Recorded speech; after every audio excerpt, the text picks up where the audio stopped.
میں تو سمجھتی ہوں کہ یہ ایک بہت اچھی شروعات ہے. سرکار تو کوشش کر رہی ہے. پچھلے 1.5 سال سے آپ نے دیکھا ہوگا, اگر آپ ریکارڈ چیک کریں گے ہر لیول پہ, چاہے ڈسٹرکٹ لیول ہو, تحصیل لیول ہو, ہماری کوشش ہے اس سرکار کی جس کی قیادت جناب عمر عبداللہ صاحب کر رہے ہیں, بچوں کو موقع دیا جائے. ان میں بہت ٹیلنٹ ہے, وہ ہر ایک گیم کو کھیل سکتے ہیں, ہر ایک گیم میں آگے بڑھ سکتے ہیں, ہر ایک گیم کو انجوائے کر سکتے ہیں, لیکن ان کو اس کے لیے راستہ جو ہے وہ دینا ہے. وہ سرکار دے رہے ہیں پچھلے 1.5 سال سے, جس کی شروعات آج آپ یہاں پہ دیکھ رہے ہیں. یہ ہاکی ٹورنامنٹ سے شروع ہوا ہے, تو اسی طرح آگے بھی سرکار کوشش کرتی رہے گی تاکہ بچوں کو موقع ملے آگے بڑھنے کا. محبوبہ مفتی نے لیٹرز لکھی ہیں عمر صاحب کو, ایل او پی کو, طارق حمید کو, کہ ایک جوائنٹ پلیٹ فارم بنایا جائے اور اس کے حوالے سے سرکار سے بات. کیا اس کو ایک ایز اے پولیٹیکل گیمک آپ دیکھتی ہیں یا یہ ایک سنسیئر ایفرٹ اس کو آپ مانگتی ہیں؟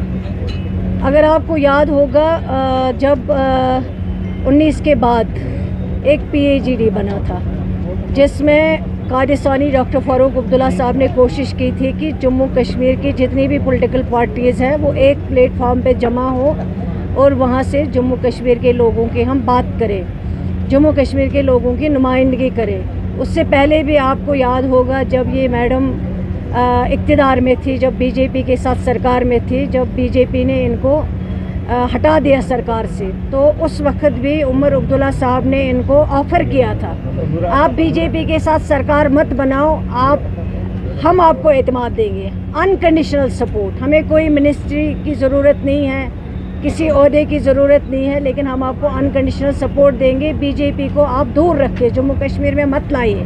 لیکن اس وقت اس کو اقتدار کی بھوک تھی اور انہوں نے وہ سپورٹ ٹھکرا دیا, جبکہ ہم نے کہا تھا انکنڈیشنل سپورٹ.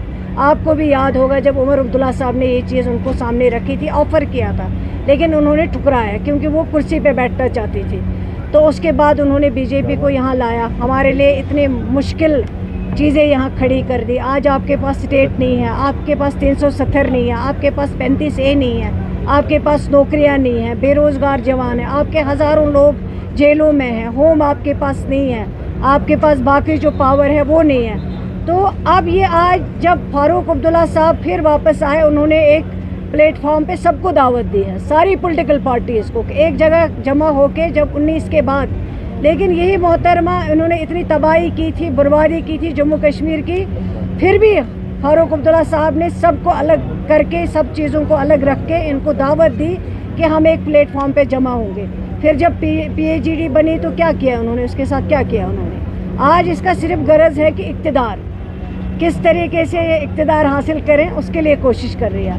باقی لوگوں کے لیے اس کی کوئی سنسیئرٹی نہیں ہے, کوئی وفاداری نہیں ہے. انہوں نے تباہ اور برباد کیا ہے جموں کشمیر کو. آج ہم اگر ساری چیزیں دیکھ رہے ہیں ان کی مہربانی ہے, لیکن میں سمجھتی ہوں اگر جموں کشمیر کے لوگوں کی آواز ہم اٹھا سکتے ہیں, ان کی بات کر سکتے ہیں, چاہے وہ اسٹیٹ ہوڈ ہو, چاہے وہ 35A کی بات ہو, چاہے وہ 370 کی بات ہو, چاہے وہ ہماری آئیڈینٹی کی بات ہو, چاہے وہ ہماری شناخت کی بات ہو. اس کے لیے اگر ہم سب, جو نیشنل کانفرنس نے ہمیشہ چاہا کہ اکٹھے آئیے, سب اس کے لیے بات کریں گے, لوگوں کی بات کریں گے, لیکن اس وقت اس چیز کو انہوں نے ایگری نہیں کیا, مانا نہیں. PAGD میں آ کے بھی وہ PAGD سے باہر چلی گئی.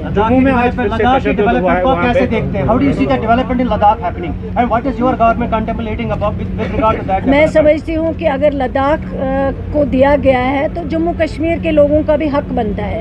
اسٹیٹ ہوڈ کوئی بھیک نہیں مانگ رہے جموں کشمیر کے لوگ, بلکہ ان کا حق بنتا ہے. جو اسٹیٹ ہوڈ ان کے پاس پچھلے 50 سال سے تھی, اور جموں کشمیر اتنی پرانی ریاست تھی, یہ تو دیکھا ہے کئی بار آپ نے UTs کو اسٹیٹ دی گئی, لیکن یہ پہلی بار دیکھا گیا ہے کہ جموں کشمیر اتنی بڑی اسٹیٹ تھی جو ہندوستان کا تاج مانا جاتا تھا, اس کو توڑ پھوڑ کر دیا. لیکن اگر انہیں لداخ کو دے دیا تو ٹھیک ہے, اس میں اچھی بات ہے, لیکن مجھے لگتا ہے جموں کشمیر کے لوگوں کو بھی ان کا اپنا حق جو ہے وہ واپس کرنا چاہیے. کل CM صاحب نے سارے MLAs کے ساتھ ایک میٹنگ رکھی ہے, یہ کس ریگارڈنگ میٹنگ ہے اور کیا کہیں؟ یہ پہلی بار میٹنگ ہو رہی ہے, آپ بولو.